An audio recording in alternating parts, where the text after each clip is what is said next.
Lisa here, big glasses on, put the ring light in them. You might only be listening to this, so you didn't see what I was doing. And I would like to say welcome. It's really nice to have you back.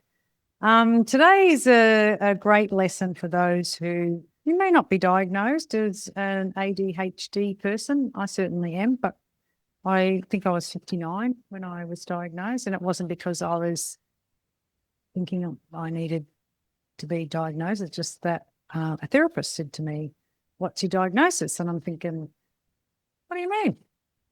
And that's when she said, "Oh, okay, no worries, that's fine." And I'm thinking, hang on, what do you think I have? And she said, "Oh, I just thought you might have been ADHD." And I said, "Well, I don't understand. Can you explain it to me more?" So she did. And I thought, okay. And life just got easier when I did get a diagnosis because it helped me to understand me. And I think that some of my incredible value comes from that really busy, bouncy, creative brain. But like everything that we have, good or bad, being an introvert is good and it's got its downsides. Being an extrovert is good and it's got its downsides. So I think that ADHD, I think we all have some of it, but it's whether or not it becomes a problem. And sometimes it's a problem for people around us before it's a problem for us. So that's interesting. But yeah, nobody said, "You need to get checked, Lise, because I think you are and you're doing my head in." It didn't happen like that. It was just me struggling with me. And so like a lot of things, when you learn a quick solution or an answer for it, like I didn't think about something being called an average dollar spend. I just called it the average ticket is this in my salon, but it's refined as average dollar spent. Like, okay, so now I've got a fancy name for it, but I knew that on average my clients would spend around $150, which meant some spent 40 and some spent 350 or whatever. So there's things that you just know, but it's kind of helpful if you have a really simple, succinct way that everybody understands it. That makes sense.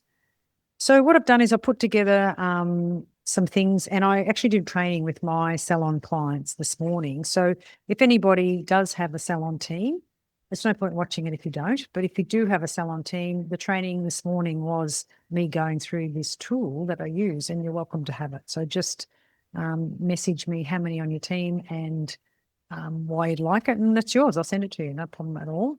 It's about maybe 50 minutes.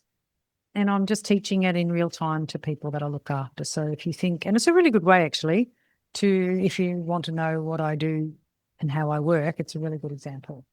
And so there've been some great insights come out from people this morning because they go, "Oh, okay." I talk about the portal and it's in there and how sometimes you see things and you skim over them, and that's an ADHD brain too. And then you go back and you think, "Oh, that's really good. I didn't know about that." And I think, you didn't listen. And that's okay too. You can't take in every bit of information that you needed to do. I think as a salon owner, we have challenges if we are a bit inclined to be ADHD, because one of the things someone told me years ago is I start sentences in the middle. I think, "What do you mean?" And he says, "Well, you start to tell me something, but I've got to try and piece together the bits that you've left out." I think, "Really?" And he gave me an example. I thought, "Oh, wow, okay." So the conversation starts in my head, and then I start to talk when I've got it sort of enough going on in my head. And then I share it with you. So it's pretty funny, actually. So just knowing what you do is helpful to you, and it's also helpful to other people. So this tool I used many years ago when I had a young salon team, and they were, I don't know, there's half a dozen of them, and they were all between the ages of probably 19 and 23, something like that. And I couldn't keep track of who I'd spoken to about what in my one-to-one meetings. And I asked a girl that used to work for me this morning, "Did I do it with you?" And she said, "No, actually, I don't remember it." And I said, "No, I didn't think I did. I did it with juniors. I didn't actually do it." Well, she didn't need it, obviously. And I didn't do it with her. But it's a really good tool to use just to keep score of where you're up to and what you've talked about in your one-to-one. So for that alone, it's really good. I didn't do it with her because she didn't need it. She's doing a great job, right? So we'd have a chat and it was a different tool. What I found out this morning, that some of the salons that I look after, they've only used this in difficult times. And I think that's a really silly thing to do, because why? Why would you do that? Why don't you keep praising people in good times? Why don't you help people to understand that we all have a part in the salon's success? And that isn't about me telling you and telling you and telling you. It's about the team member owning what they don't know. And basically, it all comes down to confidence. So if you don't have a tool that helps you to understand a person's thinking so that you can help them, then I think you really got your arms tied behind your back. It's really not helping them, and it's just going to be so frustrating for you. So if you use this tool all the time, and it'll be a way of praising people, it'll be a way of understanding why someone can't do something. And when you watch the training, you'll see that one of the girls said, wow, I hadn't really thought of it like that. Like, she used it for a correction tool, but she said it makes sense to use it all the time. I said, yeah, it does. And the other thing that came, because I asked them for an example, was they said retail. And I said, but what about retail? That's such a big word. Just like saying planet Earth, like which country are we talking about? And if you say, and then it's a confidence problem with the retail, I said, well, then do they have a system to follow, which is asking 3 questions? What do you use in the shower or when you cleanse your skin? What do you use when you've done the cleansing or the shampooing, as in what alphabet, vitamin A, vitamin C, like that? Or what do you use as a leave-in or a heat protector? And then what do you have done in the salon when you come in, as far as, skin treatments or conditioning treatments? And they're the 3 questions. And so you learn to ask them really quickly. And then from there, you'll find out. And so when she wrote down retail, I said, do you have a system? No. Then you can't pin it down to the girl is not following the system. So is she asking the questions? Not sure. Maybe sometimes. I said, that there's your problem. So let's install the 3 questions. Before we get started, I just want to ask you a couple of questions about what it is you cleanse your face with, and what other things do you use, serums, sunscreens, and all that. And then the last question is, what beauty treatments have you had in the past? And so by asking those 3 questions, I'm going to find out a lot about how I can help you. Boom. Say that again, say that again, say that again, say it all day long. And you'll be shocked that you will be able to help people more, because you'll meet them where they are, right? So there's no point recommending a $90 eye cream and a $160 night cream to someone who's using crap from the supermarket. That's not saying you can't, but the chances of them understanding and appreciating the value and the quality of product that you're recommending is pretty damn slim, right? So what you got to do is you got to meet them where they are, and then make a suggestion and explain that what we're going to do here is get you from there to there, and we're going to start small, and we're going to build on the things that you know about your skin so you get the result. Boom. That's it, just talking. And that's what I do that's what I did this morning in today's meeting. So back to this tool. It's a document, and it's got 4 boxes in it, and it also explains what STAN stands for, right? So STAN is just the acronym. S for skill. Either you have the skill or you don't have the skill. T, you are a team player or you are not a team player. You have a good attitude to your work and to your clients and your teammates and everything, or you don't. You have a shitty attitude, right? Or you're in a negative mood, or it's all attitude, right? And then the last one, which you can't have an up and down on, is neglect. You can't be in a positive neglect. You're only neglecting. You're neglecting your job, you're neglecting yourself, you're neglecting your clients, right? So what we do is we don't tell you what we think. We get the client, the team member to tell you, right? Because I told her, and I told her this, and I told her that, and I'm thinking, yeah, I know what you told her. What did she say? I don't know. They didn't give her a chance to talk. And I think that's the problem. You don't know. When people go, so I told her, and what did she say? She tried better, try more. Really? And then what happened? Nothing. Exactly. So if you were to put it in a way that you would say something really positive and good, like, for example, you look lovely every day you come in and your makeup's nice, and something that's good, or she's there on time or whatever, and then you put something in that you'd like them to improve on. So perhaps if she needs to be doing maybe 15 retail units a week, she's doing 5. So you could praise her on the 5 that she does and try and work out why she sold those 5. Are they accidental retail, meaning that the client goes, oh, and I'm out of this. Can you get me another one of those and put on the counter so I don't forget? That's not you recommending retail and finding out what the client's needs are. It's accidental retail, right?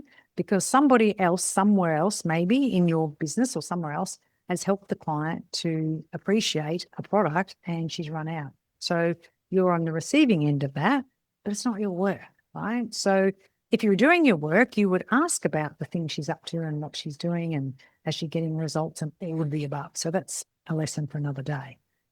So then they would say that the reason they dress well is why. Why? Ask them. Their attitude towards work, you would think, or it might be that they're skilled at it and maybe someone has showed them how to dress well for work and what clothes to wear. That won't matter if you get colour on them. I don't know. It's not for me to know. It's for this person to own her situation.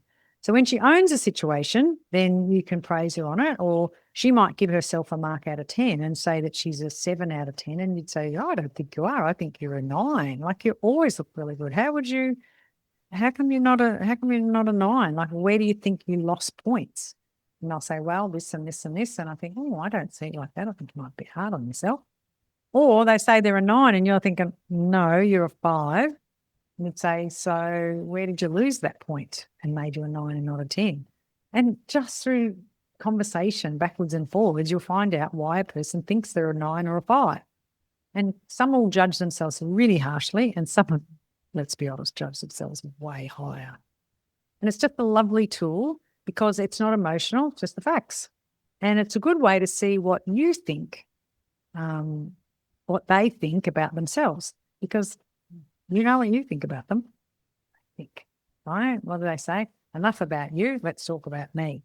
So I think it should be enough about what I think, let's find out what they think. And that is the secret sauce, 100%. So is it a skill shortage, or is it they did the wonderful thing they did because they're really skillful? Or is it a T? Are they a team player or not? Do they have a good attitude or not? Or are they just neglecting their position here? Don't know. I've had a girl today, she said, I'm just gutted and something had gone wrong. And she just said, oh, I just feel so bad. And then the last straw was a girl went home because she had a runny nose. And she said, I said, well, you can't go home because you own the business. And that's the truth. You're going to be stuck there holding the baby. So you might as well run it the way you want it run, because people will come and go out of your life. The only person who will never leave you is you, because you can't. Right? Wherever you go, bing, there you are. So it's a really lovely tool in how to look after yourself, right? And when you teach other people how to look after themselves, it's a lovely gift. It really is. And people get tired and exhausted and things, not from overworking, from lack of resting. That's why you get exhausted. Everybody can work, but if you don't rest and balance, you're going to end up in trouble. So this is a really, really good tool that helps you to understand. Now, when you have this and you put it in place, it's got another section that says time for improvement. Now, if it was getting to work on time, tomorrow is time.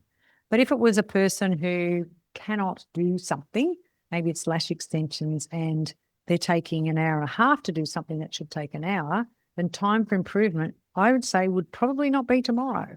You would have to talk to the team member and say, well, what do you think? Like if we were to train 2 hours a week for 4 weeks, do you think that would do it? Or is it 2 hours a day, 3 times this week? I don't know. But if you don't have this conversation and agree on what the solution is, then it's you just pushing your agenda and then not changing. And I don't think anybody wants that. So it's a really good tool for you to learn to talk less and for them to speak more. Now, a lot of you would be working with people who go, oh, I don't know. What if you did know? I say, so what do you think the solution is? And they go, I don't really know. Well, that's okay. I'll wait until you do know. Now, this might sound a bit harsh, but it's the absolute only way to deal with it. Because if they say, I don't know, and you walk away and you go, she doesn't know. I said, and then what did you say? Yeah, well, I didn't know what to say. Good. That's why I'm in your life. You'd say, well, I think you might know. And so I'd like you to just sit here. I'll put the timer on for 5 minutes and I'll come back. And I think, oh, shit. Because normally what happens is you just get frustrated and just go walk off. Well, why does she have the privilege of not knowing? And if she doesn't know, we've got a bigger problem, okay? A much bigger problem. So, you know, some examples of skill might be that retail recommendation. Perhaps they don't have the skill and they're not being trained how to talk. It might be that rebooking, they're not sure when to do it. They do it at the end when the client's already stand up and paying the bill and leaving, too late. Maybe their phone skills, maybe they panic when someone's on the phone and they're not sure how much time to do. So that would be something else they need to be trained on. Or difficult conversations. Like nobody grows up knowing how to have a difficult conversation. Someone helps you with that. So they would be things that they could learn more skills on, right? So, you know, when it comes to a team member, that they are not playing their part of a supportive culture, and that they're not contributing positively. Like, I get sick of people who are just whinging and telling me that things are all bad. And I'm thinking, everyone whinge like you, the world would be terrible place. Right? My mother would say all the time, what if everybody did it? And it was a great way to reset you and go, yeah, actually, if everyone was as negative as I am today, the world would be really bad. Right? Or if you're in a positive mood and you're happy and you bounce into a room, I think, yeah, everyone was like, this would be a great day. So take your part of the energy and the mood in every room you're in, right? And you can't be up all the time. That would just be not possible. But what you can do is just consider, is your mood and energy dragging the team down, or is it lifting and elevating them? And I think, you know, nobody needs to tell you that. But it's a really good way to self-check, right? So I think you have to be like the Pied Piper and lead them to be in a good space, because I think you need to leave that shit at a door. And I talk about that in the team book, I think, that I said there's an imaginary door. And when you come in, you just shave all that home stuff and you leave it on the footpath, because it's going to be there when you leave. You can pick it all up and continue on with, I don't like my this and he's driving me mad and whatever. And then you can pick it up on the way home. But there's no point bringing it to the salon. It should be a really safe place where it's like an island. You step on there. Excuse me, always yawning in the afternoon. You step off the ferry onto the island and it's a safe place. And if you're whinging here, why? Leave that at home. Whinge in front of your family. You're not paying you to whinge, right? If you have a proper concern, you want to take it up with me, that's good. I'm happy to do that. But you have to be really in touch with your part of it. So attitude can be, you know, sometimes they have a huffy attitude and people won't talk to you and they sulk, and I think they drive me mad. I'd rather someone yell at me than sulk. But sometimes they do like eye rolling, and eye rolling is just a silent swear word. Like 6% of what you communicate is actually your words, right? And 94% is everything else. It's your body language, it's your posture, it's an energy that comes out of you. So like even the words don't, stop, don't, stop, don't, stop it, don't. Those two words, it sounds like the way I'm saying it is that I want you to don't do that and I want you to stop. But you could also say don't stop. Oh, don't stop, don't stop. That's the same two words, very different, right? So that's why the 6% is only the word's choice. It's how you use them, right? So in here, I live in Indonesia and I'm learning to speak the language. And because I don't say it in a, oh, yeah, then if I say, yeah, it doesn't have enough musicality to it. And so they're, oh, yeah. I say, oh, that's not what I said. And they go, no, it's not what you said. And I think, seriously, people, that is exactly what I said. It's not. I'm not saying it in the way that they say it, because it's very musical. And so I need to learn that, right? Neglect is pretty simple. Most people won't admit that they're just neglecting their job. And if they're doing it and say, I'm neglecting my job, and you'd say, well, what would you do if you were me? And you had someone here in front of you admitting that they're neglecting their job. How would you feel? Like, turn it around, and it's not good enough, right? You might neglect your job if you're really sick, or something's terribly traumatic in your life and you're worrying, well, I think don't come to work, because it's not for me to decide whether you can work or not. Only you can decide if you can work. So if you come to work feeling miserable, you feel like you're going to die, and you come to work and you should expect someone to be grateful that you came to work when you feel like that. No, you're a grown up. We're paying you an adult wage. So if you can't work because what's going on, then don't come in, because I don't want to feel grateful for your half-assed effort, right? So it's up to you. And if you skip enough days, then you'll be absent and you won't be a good fit for this business, because there's always something going on and some sort of drama. So it's not up to the salon owner to decide who can work. And, it's like she took a day off because her grandmother died. And I think, yeah, that might be a reason to have a day off. But some people maybe never knew their grandmother, or they didn't even like her. I don't know. But then some people take a day off because their dog died, and you think, dog, get another one. No, for some people that's so big and they need to take a day off, right? So it's not for you to decide. People need to decide. And if they come through that door, they've made a decision. They can work. It's not your decision, it's theirs. But they have to be responsible for that outcome.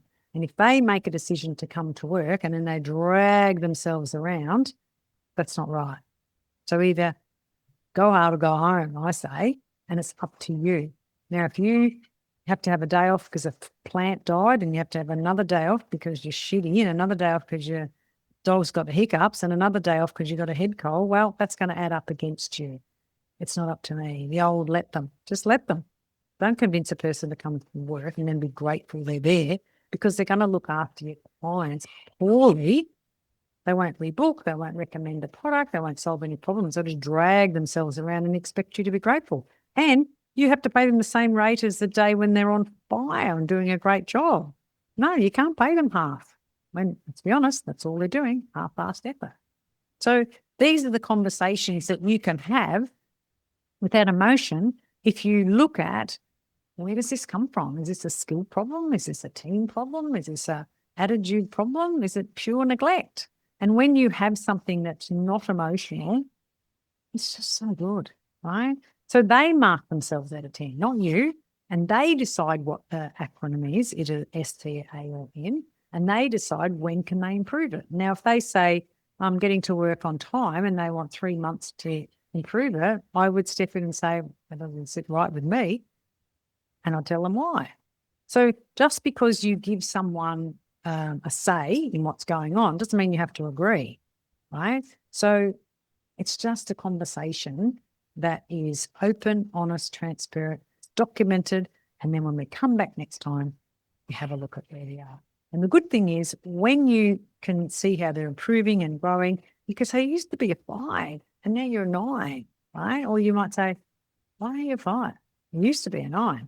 It's just an unemotional way on how you can check on people. It's just gold. I loved it. And I did it because I had all these tabs open in my head and I couldn't remember anything. I'm thinking, oh, I taught this girl. So I'm teaching somebody something that I taught them last week, which wouldn't be a problem, but I'm neglecting this one because I didn't teach it to her because I thought I did. So I developed it because of my busy brain, and I just had to have some sort of score. So if I wrote it 1 week in a red pen, I'd put the date in red, and then the next week I'd use a blue pen and I'd write over the same thing. You don't need a fresh one just because how are we going? It's a check-in every second one. And if there's something new and pressing, you put it on. Something wonderful came up, you put it on. But then you might use the blue pen and then just write the date on the top of the page in the blue pen. And then the third week you might use a black pen and you write it again, or you can get extra colours. It's not, you're not writing an essay in each box. It's just little words to remind you. Keep it simple. Really, really keep it simple, right? So it's really important to understand that you have to be able to say to someone, you're not doing what I asked you to do. And if you don't write it down, then you've got not a leg to stand on. You need to be able to say, here, we talked about this. This is what you said was the challenge. And this is when you said you could improve it. So it's on them. It's not on you, right? And so some people overachieve and say, oh, I'm going to do this. And I think, well, you're not, because You're selling 5 products a week now, and you think next week you can sell 15. That's fine. And if you can, good on you. Why don't you just aim for 8? Right? Make it small and hit it. And if they make 18, good. Well done. But I think some people set themselves up to fail, and that's not what I want for you. I want it to be slow, consistent, and steady, always heading in the right direction. Right? Someone said to me this morning, she said, I can't believe it. I gave her a real dressing down because her attitude to her performance was ordinary. And the trouble is she's had her for a long time. So 2 years or more, she's been letting her get away with a poor performance, and now she's not. And so it's really unsettling for the team member. And it's almost not fair. But I said, well, just that's what you've got to do. So she stepped up as a leader and the team member wasn't. And I said to her, well, you just have to have a really good conversation. So she did. And she said, I really roused on her. I'm not sure what that means. I'm sure it'd be very gentle because the person's gentle. And she said, amazing. The next week her figures were amazing. And guess what? Now they're not a week later.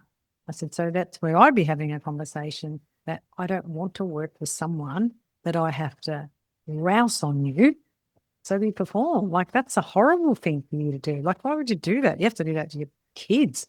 Why do you want to do it at work? And you shouldn't even be doing it with your kids. Like, if you can't make your bed every day, I'm not taking you to soccer. It's pretty simple, right? It's black and white for me because I can't be bothered going over and over and over and over. Why?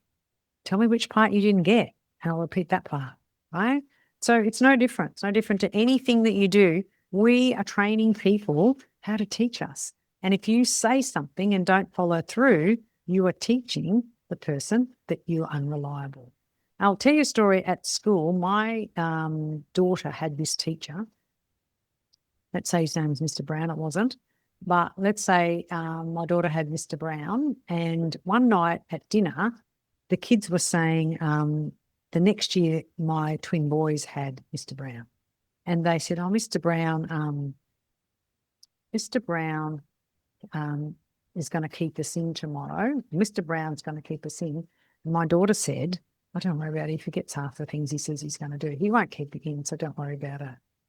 And I thought, it was his first year of teaching. And I thought, well, that's not good. So being the nosy mother that I was, I dropped the kids at school and then I went to see Mr. Brown. And I said, can I have a quick chat? And he goes, yeah, no worries. So we went over to the side when I knew. I said, and I explained to him what happened last night at dinner. But my daughter said, don't worry about it. Half the time he forgets. And he goes, oh, okay, sorry, or something. I said, no, don't be sorry. I said, but I just would like to help you because this is the beginning of your career. And I think if you say you're going to do it, then do it. So write a note because that's your reputation that you'll forget. So the next day, the kids come home from school and they go, oh, thanks, Tess. He remembered and he kept us in. I didn't say a word. I said, oh, that's good. There you go. Because I told him, I said, don't do that. It's like saying, get off the couch, get off the couch, get off the couch. And then you come in and your dog's still on the couch and he's asleep and he's cute. And you think, oh, I'll leave him there. Well, you're just teaching him. You're training him that half of the time you don't need it. And that's all we can be. We can't control anything, but we can be consistent. So this is a really good document to help you to be consistent because you've got a lot going on in your head. And if you've got an ADHD brain, which is an incredible gift, however, like everything, you have to make it work for you. And I believe just this simple little document that puts all the emotion to the side and let's just talk about what we've got here. How you see it and how the team members see it are really different, like fascinatingly different. So hopefully that was helpful. If you'd like to have a copy of the training tonight and we did this morning in a video there and the document, just let me know and I'll send it to you. It'll be my pleasure. Hopefully that was helpful. I don't know if you can hear my rooster, Kevin. He's a bit early. It's not even 4 o'clock. He usually starts about 4 to crow. Didn't know they did in the evening. I thought it was in the morning, but nope. There he goes. Our Kevin is an AM and a PM rooster. Thank you very much for listening. I really like it when people reach out and say that was helpful. So if that was helpful, let me know. And maybe you can share it with somebody else that you think might learn something.